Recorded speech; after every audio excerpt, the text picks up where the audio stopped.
j'espère que tu vas bien et que ta semaine s'est bien passée. On va voir la suite des passages que vous avez vus avec Jonelle dimanche dernier.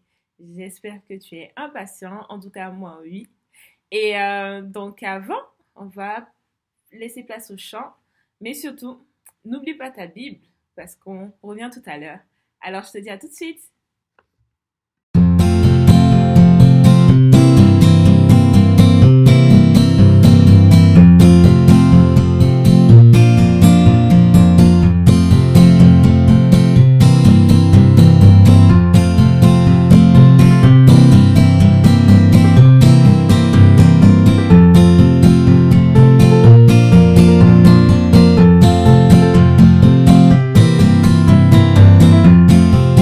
Si tu as de la joie au cœur, frappe tes mains. Si tu as de la joie au cœur, frappe tes mains. Si tu as de la joie au cœur, si tu as de la joie au cœur, si tu as de la joie au cœur, frappe les mains. Si tu as de la joie au cœur, frappe tes pieds. Si tu as de la joie au cœur, frappe tes pieds. Si tu as de la joie au cœur, si tu as de la joie au cœur, si tu as de la joie au cœur, frappe tes pieds. Si tu as de la joie au cœur, saute de joie. Si tu as de la joie au cœur, saute de joie. Si tu as de la joie au cœur, si tu as de la joie au cœur, si tu as de la joie au cœur, saute de joie. Si tu as de la joie au cœur, dis merci. Si tu as de la joie au cœur, dis merci. Si tu as de la joie au cœur, si tu as de la joie au cœur, si tu as de la joie au cœur, dis merci. Si tu as de la joie au cœur, viens danser. Si tu as de la joie au cœur, viens danser. Si tu as de la joie au cœur, si tu as de la joie au cœur, si tu as de la joie au cœur, viens danser. Si tu as de la joie au cœur, frappe tes mains. Si tu as de la joie au cœur, frappe tes mains. Si tu as de la joie au cœur, si tu as de la joie au cœur, si tu as de la joie au cœur, frappe les mains.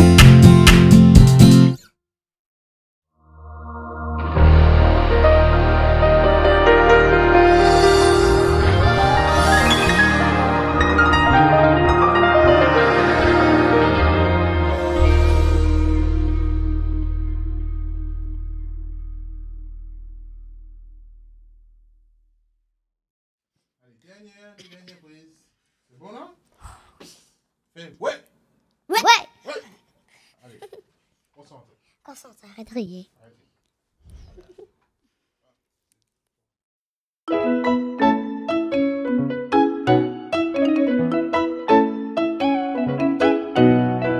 Il n'y a personne qui soit comme Jésus. Il n'y a personne qui soit comme Jésus. Il n'y a personne qui soit comme Jésus. Il n'y a vraiment personne comme lui. Il n'y a personne qui soit comme Jésus.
Alors, j'espère que tu as passé un bon moment avec les chants et surtout que tu n'as pas oublié ta Bible. Donc, aujourd'hui, on va voir la suite de l'histoire de Samuel, une partie en tout cas. Et surtout, je vais te demander déjà si tu te souviens de ce que vous avez vu avec Jonel la semaine dernière. Malheureusement, moi, je ne t'entends pas, donc j'espère que tu t'en souviens, mais je vais rappeler. Vous avez parlé surtout du fait que Samuel était fidèle, il obéissait à Dieu, par rapport à tout ce que Dieu lui demandait pour le peuple d'Israël, pour tout ce qu'il devait faire, il obéissait à Dieu. Donc, vous avez vu que Samuel était fidèle. Aujourd'hui, on va aller dans 1 Samuel, chapitre 8. Donc, ouvre ta Bible. Donc, normalement, tu dois te souvenir où il est le livre de Samuel, parce que vous l'avez vu la semaine dernière. Donc, il est au début. Après, je pense que c'est le 7e ou 8e livre, après la Genèse. Et donc, le chapitre 8, il est là, ici. En tout cas, moi, dans ma Bible, donc toi, il ne doit pas être très loin, en tout cas au début, dans le livre de 1 Samuel. Et donc, j'espère que tu es prêt. En fait, ce que je vais te partager aujourd'hui, ça sera sur le chapitre 8. Je ne vais pas tout lire du chapitre 8, mais je vais t'expliquer un peu le contexte et à certains moments où je vais lire. Et donc, je lis après tout le chapitre. Voilà, n'hésite pas. Alors, donc Samuel était devenu vieux. Il avait 2 fils, appelés Joël et Abijah. Tous les deux étaient devenus juges d'Israël. Alors, le juge, c'est pas comme le roi. Le juge, il gouverne une partie ou une tribu, mais il ne gouverne pas toute la nation comme un roi. D'accord? Donc ça, retient bien la différence. Mais les 2 fils de Samuel, Joël et Abijah, n'étaient pas comme Samuel. Ils n'étaient pas fidèles à Dieu. Ils acceptaient souvent de l'argent ou des cadeaux pour dire que quelqu'un, par exemple, était innocent alors qu'il était coupable. C'est pas bien, forcément. C'était pas bien, tout simplement. Un jour, les anciens d'Israël sont allés voir Samuel et lui dirent. Alors, ce que je vais te lire là, c'est au verset 5. Maintenant, tu es vieux et tes fils ne suivent pas ton exemple. Alors donne-nous un roi pour nous gouverner. On a vu que les autres peuples ont un roi pour les gouverner. Les fils de Samuel étaient juges, donc ils géraient des parties. Mais là, le peuple d'Israël demande un roi pour les gouverner. Mais est-ce que le peuple d'Israël n'avait pas un roi? On va y répondre. Samuel n'était pas content d'entendre cela. Il se mit à prier le Seigneur Dieu. Et Dieu lui dit, au verset 7, donc dans ta Bible au verset 7, « Écoute-les, accepte ce qu'ils demandent, ce n'est pas toi qu'ils rejettent, c'est moi. Il ne veut plus que je sois leur roi. » Alors, Israël avait déjà un roi, n'est-ce pas? Un roi au-dessus de tous les autres rois, c'était Dieu.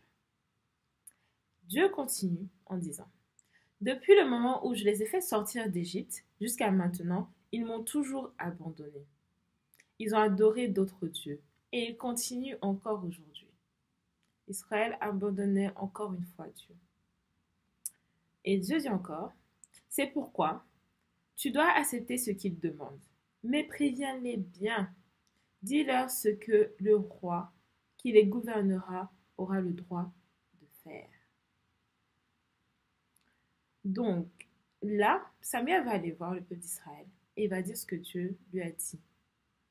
Il va les prévenir, comme Dieu lui a demandé, en disant ce que le roi va faire. Alors, ça, tu vas le trouver du verset 11 au verset 18.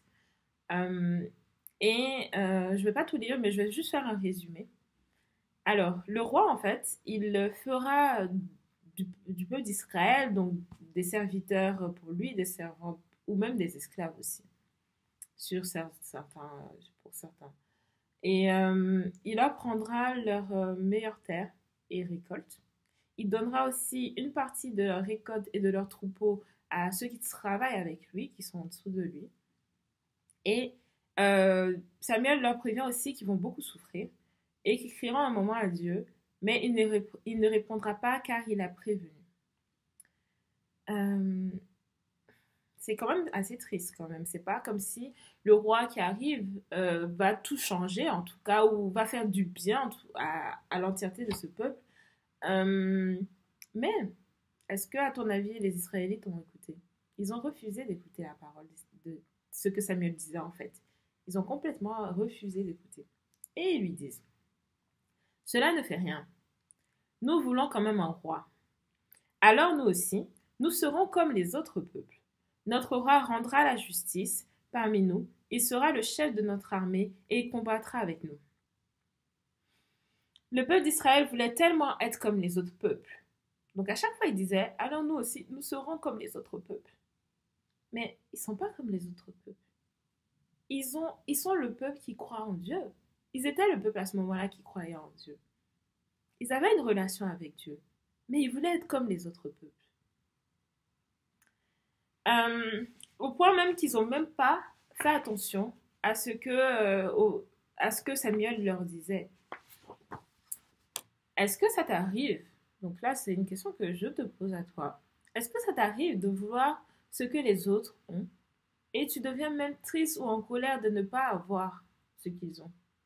Ou même, tu n'écoutes même pas que si tu as ce qu'ils ont, ça peut ne pas être bien pour toi. Alors, comme le peuple d'Israël, qui a été jaloux et qui n'a pas écouté ce que Samuel leur a dit, qui allait arriver, que ça allait être mal pour eux, ils voulaient tellement ce que les autres avaient. Et on n'a pas envie de nous retrouver à souffrir comme le peuple d'Israël, n'est-ce pas, hein? Alors, tu sais, tu vas rencontrer des gens qui auront peut-être plus que toi. Et peut-être même tu seras par moments peut-être jaloux. Et si ça t'arrive, prie pour que Dieu te montre que ce que tu as aujourd'hui est bon pour toi. Et remercie Dieu pour ce que tu as. Il faut apprendre à être reconnaissant. Il faut être reconnaissant. Parce que ce que Dieu nous donne, c'est bon pour nous. Et remercie Dieu aussi pour ce qu'ils ont, si c'est bon pour eux. D'accord? Et n'oublie pas, si tu as besoin de quelque chose, Dieu, il est là-haut, il t'écoute. Et sois juste patient. Si c'est bon pour toi, tu l'auras. Donc, tu n'as pas besoin d'être jaloux. On est d'accord? Donc, alors si tu veux bien, on va prier ensemble. Car je sais que par moments, ça peut ne pas être facile. D'accord? Père, je veux te dire merci pour ce temps qu'on a passé ensemble. Merci pour ce que tu nous donnes. Merci Seigneur parce que tu nous gardes, tu veilles sur nous. Merci parce que surtout on est tes enfants. Parce qu'on croit en Jésus. Parce que tu nous as donné cette vie éternelle. Alors je veux vraiment te dire merci. Aide-nous vraiment à ne pas être jaloux. Transforme nos cœurs pour qu'on ne soit pas jaloux et qu'on n'envie pas les autres. Mais qu'on puisse te remercier pour tout ce que tu nous donnes. Merci Seigneur Jésus. Au nom de Jésus.